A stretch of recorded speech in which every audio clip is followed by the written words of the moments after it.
I just returned from my parents' home after giving birth when my husband, Emmett, declared our divorce. "I'm divorcing you. You're just too fat." He demanded a divorce in a heated rage. This was unexpected, but convenient. So I said, "What a coincidence. I was thinking of ending things too. My name is Laura. Currently, I'm pregnant with Emmett's child."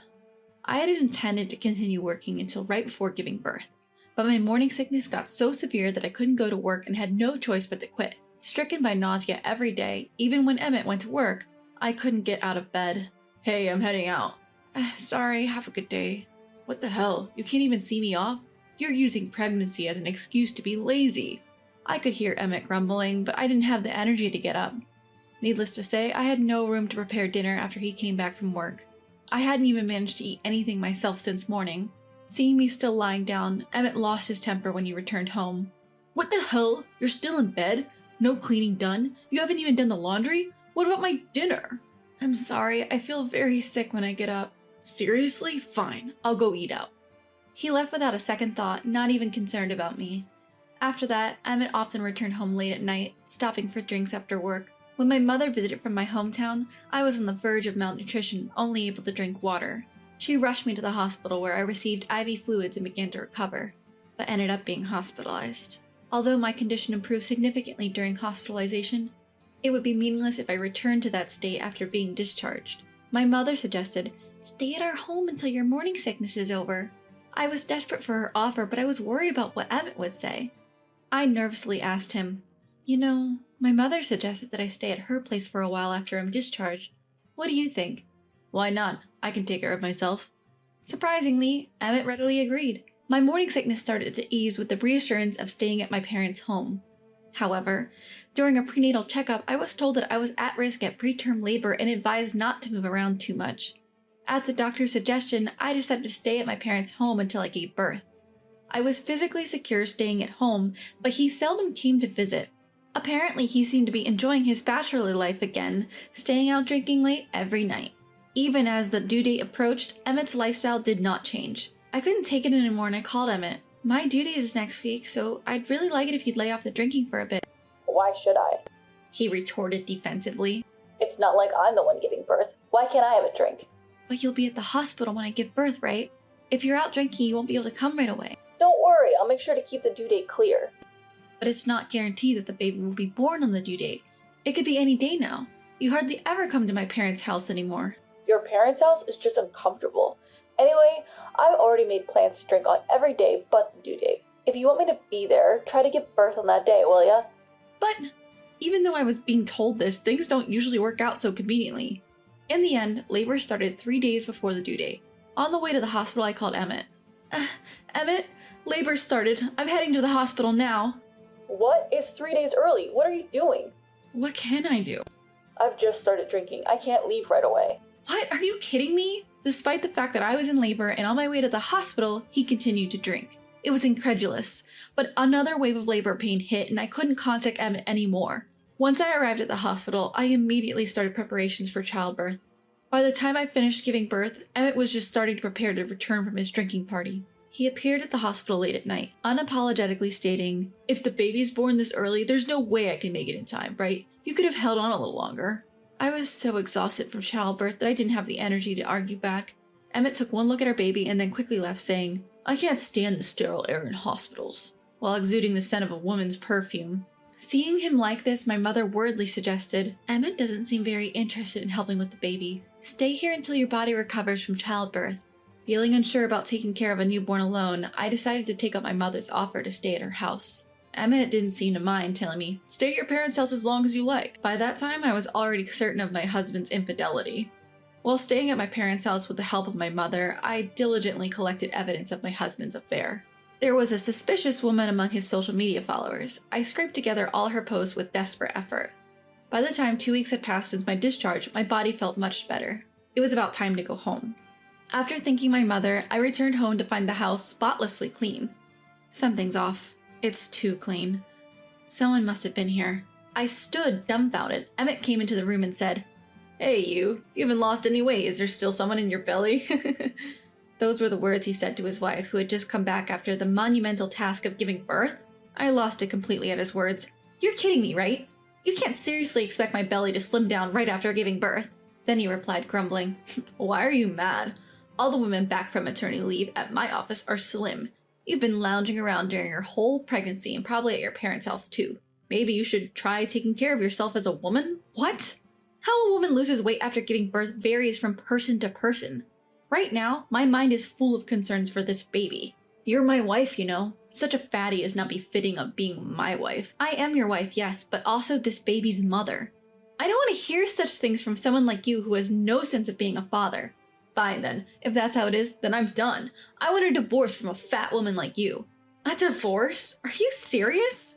Yes, I'm serious. I've always thought marrying you was a mistake since seeing you during your pregnancy. I've been wondering when to bring it up, but it seems like there's no need to hide it anymore. What a coincidence. I've been pondering whether I should ask you to divorce. Emmett laughed loudly when he heard that. Who would have thought you felt the same way? This will make things easier. If you agree to divorce, you just leave here and finalize the divorce immediately. You really think it's going to be that easy? I'm going to make you pay child support and property division. Child support? Why? We're divorcing by mutual consent. I have no intention to pay anything because it's not my fault but yours. Are you serious? Place your hand on your chest and think carefully. As I said that, Emmett began to panic. What? What are you talking about? This. I showed him a woman's social media posts. There were a plethora of photos uploaded showing Emmett on dates with his mistress almost daily. While I was suffering from morning sickness while I was in labor on my way to the hospital, you were cheating on me with her. Can you still say you're not to blame? No way. She said she would make sure my face wasn't identifiable when posting on social media. It seemed he didn't even realize that his remark was the best evidence that he acknowledged his infidelity. From what I could see on social media, the two had indeed been having dates in our home. It may be that the mistress had been hanging out at our home more than what she posted on social media, as the house was always clean even when I wasn't there. Well, it doesn't matter now. I'm saying goodbye to Emmett, I firmly told him. The fact that you were cheating has been confirmed with your previous statement, Emmett. I will discuss the exact amount of your property division with my lawyer, and of course, you will also be paying child support. No way. In exchange, I'll leave this house to you, Emmett. Really? Seriously? Are you sure? It's just disgusting to me that your mistress had been in here. You better agree to the property division and child support before I change my mind, okay? I understand. I'll agree to all your conditions. Emmett was probably planning on living in this house with his mistress, but I don't care anymore. All I want is to get away from him as soon as possible. And the divorce proceedings were completed promptly.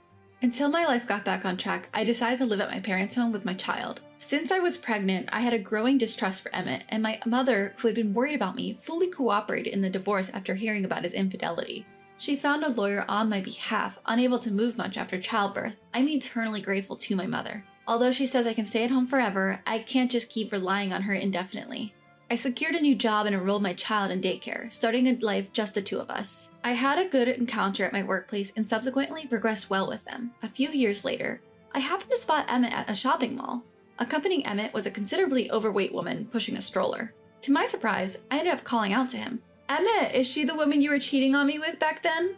Emmett, who had noticed me, made a guilty face and urged the woman to a different location. Sorry, I ran into an old acquaintance. Could you go on shopping for a bit? The woman glared at him and answered reluctantly. What? An acquaintance? What's your relation to that woman, Emmett? You aren't trying to run away from shopping, are you? I've told you, I want to buy a lot today. I get it. I'll join you later. Later? How many minutes? 5 minutes? 10 minutes? I won't accept it if you make me wait any longer. I'll be there in 10 minutes. I'll come after 10 minutes. Alrighty, only 10 minutes. If you're late, there will be consequences. Do you understand? I get it. It seemed that Emmett was entirely under the thumb of his massive wife, who turned out to be his former mistress. She's gotten quite big, huh? Is the child in the stroller hers? Yeah, that's right. I thought you didn't like overweight women. I guess I was wrong, huh? You said it too, didn't you? You can't get back in shape right after childbirth. She'll surely lose weight after a bit. I see. I smirked at Emmett, who retorted harshly. What is it? You think you can mock me? It's because of that attitude you can't remarry no matter how much time passes. You're the perfect example of a forever single mother. You might be okay with that, but don't you think it's pitiful for the child? Kids need a father, don't they? Yeah, you're right. I also think children need a respectable father. Caught off guard by my honest response, Emmett changed his tone. Hey, Laura, you're regretting breaking up with me now, aren't you? If you wish for it, I can break up with her and we can get back together. What? What nonsense are you saying? I don't regret breaking up with you, not even a bit. But you just said children need a father. Yes, I did. Hearing Emmett's loud voice, John came over to my side. Laura, what's going on? I introduced him to Emmett. Let me introduce you. This is John, my new husband. Wait, remarried? When did this happen? As soon as John saw Emmett's face, he seemed to understand and whispered to me. Laura, could it be? Is he your ex-husband? Yes, that's right. I happened to see him earlier. John looked a little awkward and glanced at our own grown child. The child is Emmett's, but John has raised him like his own.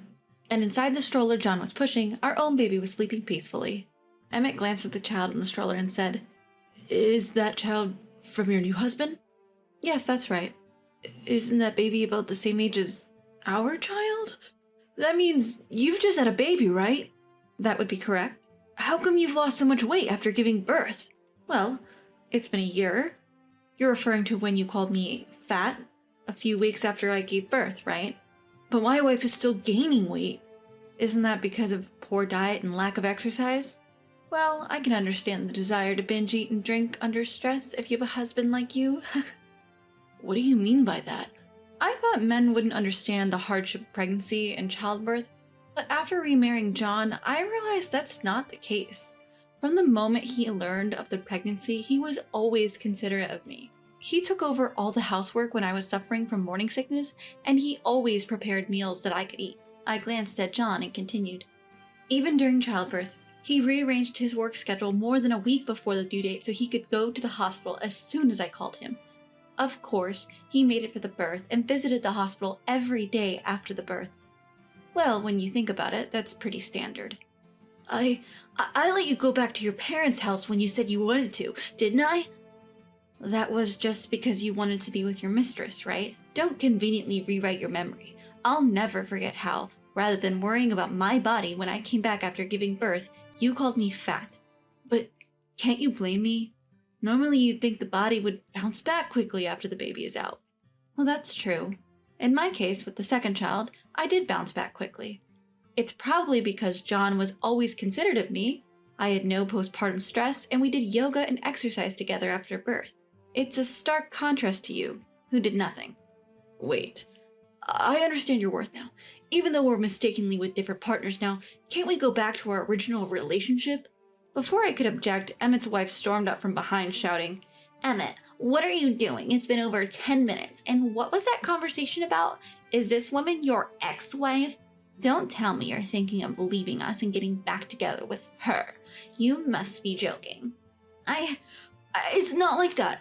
What's not like that? You can escape from me. As punishment, I'm confiscating your allowance for this month. And next month's too. Please spare me. I need money for lunch. Well, bring a lunchbox then. Will you make it for me? Don't be ridiculous. I'm busy with the baby. If you're going to make it, do it yourself. You're even making your own dinner, so just make extra for your lunchbox. I can't believe I have to tell you everything. Use your brain a little. I'm sorry. From the looks of it, Emmett has his allowance completely controlled by his wife, and is even made to do housework. He was completely submissive to his wife and seemed to have shrunken. How things change when the partner changes. As they argued, John and I quietly moved away from the scene. When they were out of sight, I apologized to my husband. John, I'm sorry. You must have felt uncomfortable running into my ex-husband like this, right? No, it's okay. On the contrary, I'm relieved knowing you would never get back together with a man like that. Of course not. Thanks to that divorce, I was able to meet you, John. You care for both our child and my child from my previous marriage equally. All this happiness is thanks to you. My decision to divorce Emmett at the time was definitely not a mistake. It might actually be Emmett who regrets the divorce. That's what I thought. But it's too late for regrets. I have no intention of leaving John, and I'm sure Emmett's terrifying wife has no intention of letting him go either. From now on, I want to create many happy memories with my new family.